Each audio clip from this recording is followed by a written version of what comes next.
given that they know all these historical precedents and they know and they can calculate the Taylor rule, what do you think is keeping them from actually moving?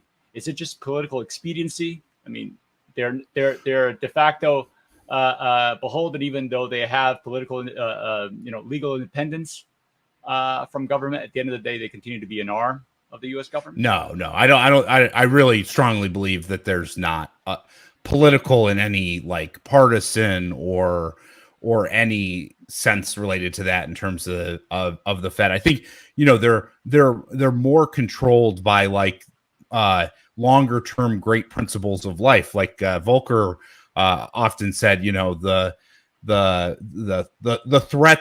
threats to raising interest rates too high are always obvious, right? You're always concerned.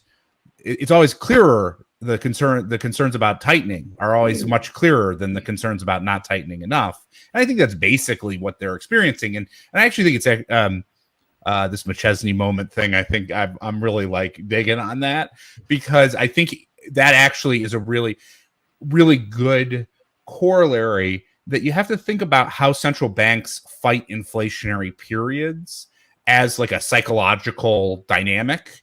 And they almost always behave in basically the same way, which is there's an inflation shock.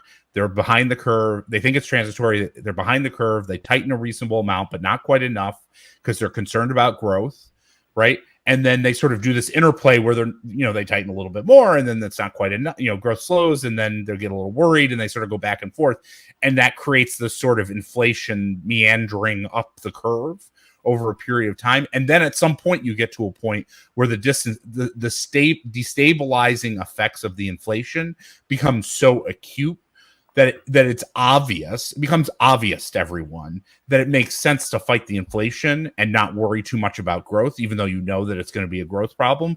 But to get to that point, it's, like it can take a very long time. And even the Volcker situation, I always like to remind people of this, like, Volcker fought inflation and then gave up 2 times before he finally succeeded in the span of 3 years. So like even Volcker, who's like the best, who had the biggest mandate to fight inflation, who goes down in central bank history as the greatest central banker in the history of time.